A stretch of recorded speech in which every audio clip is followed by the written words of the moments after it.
Tātou tāpo I atu I le tua. Tātou tata. Anganga pa I ae a whio maia se e whatumu loto. O tāpo inga le atunu le nita e au. Se o mātou atu I o luma I le anganga ma le whamaona. Ma I ai ume le vi inga o lau whio e whamavau. Talo lea ala atu I a Yesu ke risolo o mātou ali ma lo mātou whaola. Amen. O le tātou vi atu I le tua pese se lau I masfulu, le vi ingo le tua tātou pese ai.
Tusi mo nei aso tusa malfasinonga le tusi fai tawaso.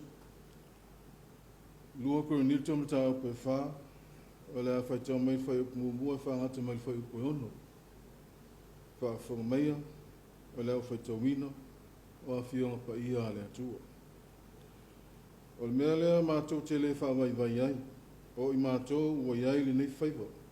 Ina ua alo whaina I mātou. A ua mātou la whai mea lilo e matua ai. E leo savavali ma le ami upelo. E leo wha filongia I mātou le a fionga a le atua. A ua whai loa mātou o I mātou I le loto fuati eifo o tangata uma I luma o le atua. I lo mātou whaali atu le upumoni. A whaifoi wa ufitia la mātou tala le lei. Wa ufitia ia i e u whanu. Wa whatau aso ina manatu o i lātou o e le talitonu. E le atua o le lalolangi nei. Ina nei pula atu ia te i lātou le malamalama o le tala le lei i le mamalu o Keriso. Tusa o ia ma le atua. A wā mātou te le tala ina i mātou. A o Keriso Yesu le ali. O i mātou nei foi.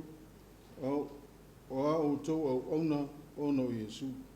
A wā o le atua o ia na whai atu ia pula mai le malamalama mai le pōliuli. Wa whapula mai e ia i o mātou loto. Ina ia malamalama e i loa ai le mamalu o le atua i fufonga o Yesu Keriso. Whamanuia mai le atua e ale whaitau ma whanongolongo ia nā whionga pa ia mai atu mau atu ia te ia lo na viinga nei maaso o malawa e o whawawau. Amen. O le launga swafa malo te maa le ano ma le ngang pa ia. Amen. O le amaua le matua o le launga ma le tusi na whaitawina lua kornito ma ta pe wha o le whaiupoe ono. O wā o le atua o le na whaiatu ia pupula mai le malamalama mai le pōliuli. Wa whapupula mai e ia i o mātou loto. Ina ia malamalama e i loa ai le mamalu o le atua i whonga o Yesu Keriso. O le manatu au tū o le nei aso e tusa ma le whaasinonga le tusi whaitau aso o lo whapea mai. Susulu mai le malamalama nei le pōliuli. Susulu mai le malamalama nei le pōliuli. Ua silafia le apostolo Paulo. Ua toʻatele le auso kerisiano i Korinito ua whaavaivai i le tala le lei. O le whapongai, o lo lātou whaavaivai, ona ua lātou tū la whai i le upumoni. A ua whaasanga atu ia o onga se ma le poto whaeleni o upu a tangata. O le ala lea o le tautinonga le apostolo Paulo. O lo i upu a mata o le mata o pe whaal o le tusi lawa nei e lua Korinito. O whaapea, o le mea lea, mātou te le whaavaivai ai. O i mātou, wa iai nei whaiva, ina ua alofa ina i mātou. O Paulo, o le apostolo a le atua. O le mea whai ngā luenga a le atua. Wa whaawina le atua e whai lana ngā luenga ma lana whaau. Wa wha mea alofa ina i le tumu a tutoa.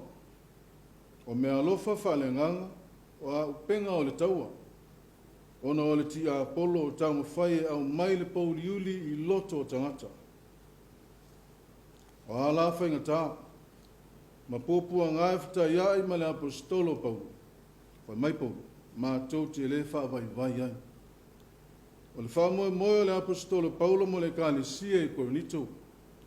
Ina ia tumu tu mau le whaatūtua, ina ia talitonu i le upumoni. Awa mio whapio pio, ma onga se, ma mio pepelo o tangata. O tau mwhai e whaafilongia ma le awhionga a le atua. Mea lea, mea ia le whai maipau, la whai. La whai mea lilo e maasia siai. E leo savavali ma le mio pepelo. E leo whaafilongia i mātou le awhionga a le atua. O manua tu ngā lea, o whea ngai ma le au kerisiano e neo naso. Mo tamu whaita ngata e tā lai le upu e winga ia i lātou. Mo tamu whaita ngata e tā lai le upu e winga ia lātou talitanunga, ma lātou tāpo inga. A ao e na mālosi ma msau le winga lea whale lanolangi. O na paulo lea i le vaivainga o le whatuatuanai, o le awhionga le atua oi le upumoni. O na pule loa lea le tangata ia te ialava. E le tau mana o mia se atua. E tau whaasino pe tau a o mai. O le upumoni. O le upumoni na te whaatonu tonu mai o tātu wala. Na te a o mai o tātu wala se. Na te whailoa mai o tātu wangsala. Le ala leo alfa mai o Paulo, A ua whaeloa I mātou I le loto futi eifo.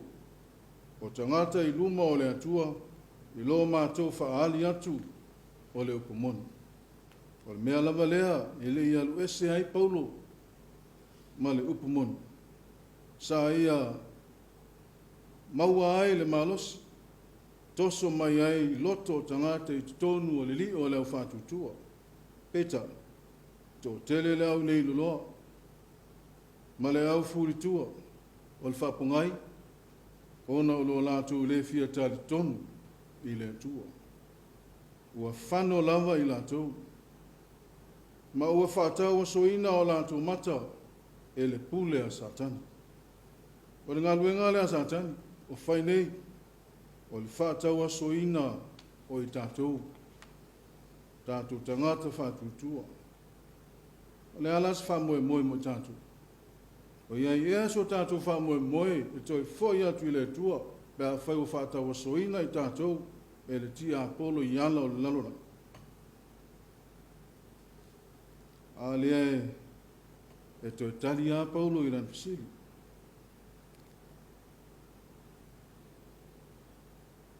Tula I maia, le fisili I ona aso, o lo tātou whaaulitanga. O Paulo, a wā mātou te le tala ina I mātou, a o Keriso Iesu, o ia le, o le māla malama.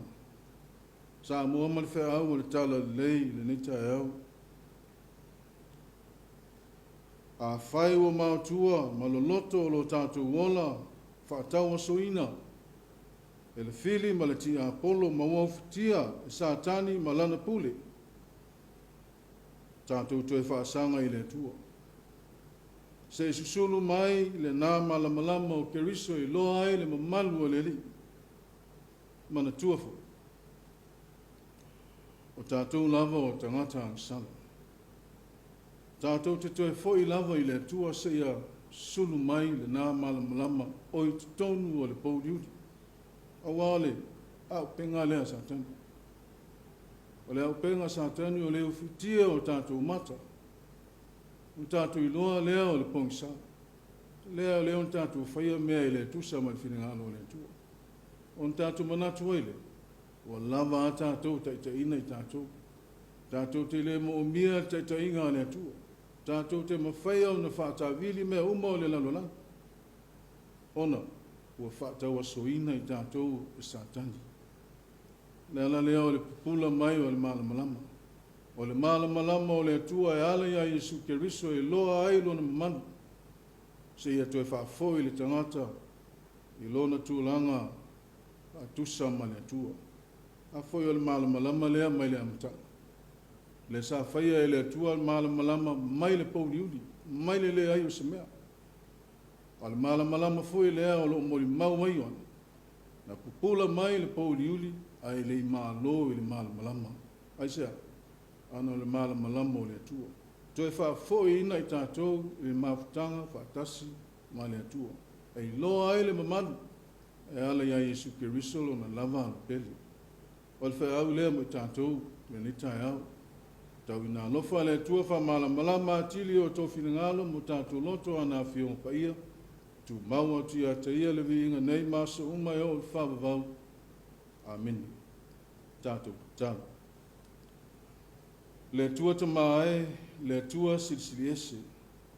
Le tua la wafio le li ie o le ola, ma le lofa tu noa.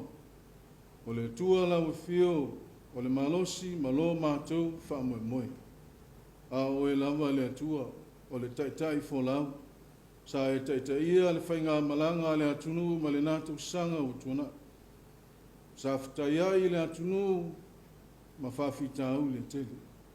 O tu ngā ese sa whengai sa whatia ai le whainga malanga. Pe tai le tua o oa aola. O e whatini le wholaunga le li ia I lo manuia. Mātou amatalia ai le neto sangfau lua afe lua. Whamoe moe whaau mga luenga o tiu te o whaatari mai I le ala. Ai whawhataitele le atua le malosi ma le ola fo ai mai.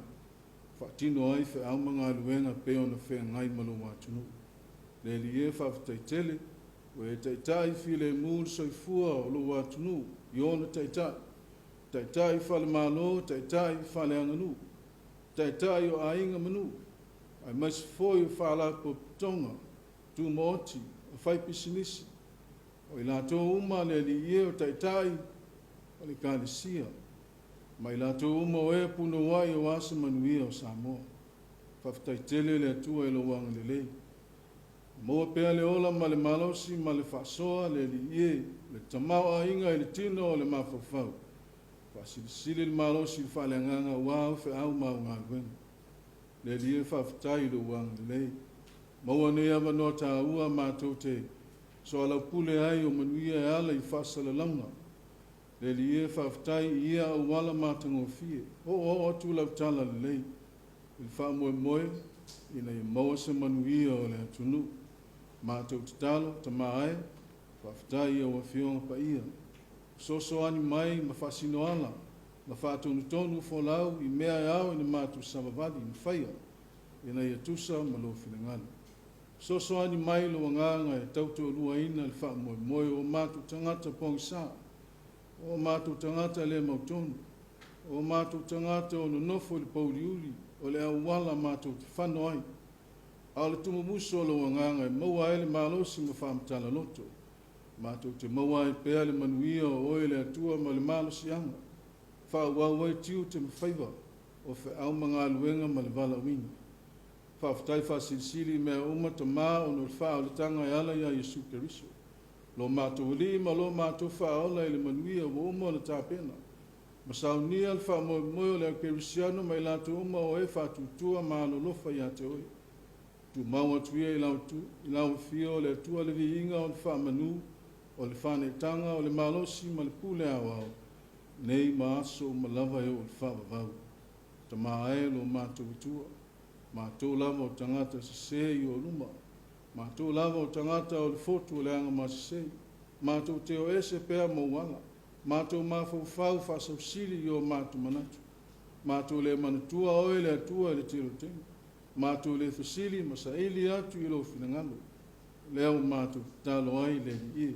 Whama ngalo lo watunu. A mata mai lawa i ona taitai whale malo, taitai whale anganu.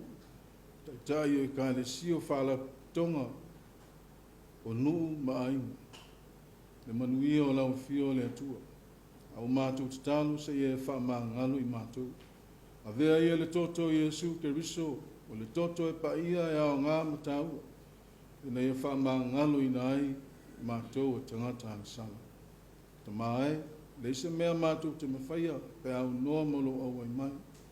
Se foi lawa wha e le tau o mātou mana o ngā whaiva vale, pe au noa molo whingalo.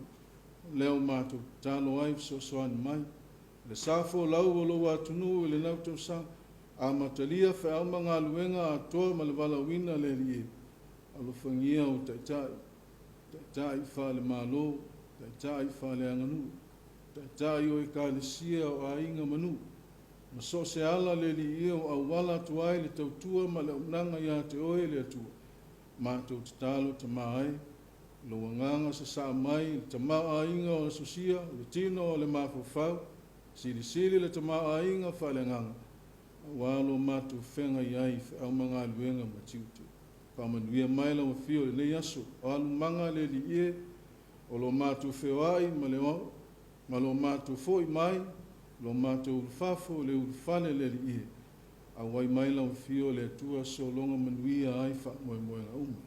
O le a mātou tuua, tu mau mai ai o mātou lunga, o lunga o le nei atunu, o lunga o lau whanau le lalolangi atoa, le manuia o le whio le mu o lau whio le tua tamaa, le lofa silisili ese o Yesu Keriso lo mātou ali, ma lo mātou whaola. Ma futa pea i mātou ma lo lava ngang pa ia nei maaso ma lava e o whawavau. Amen.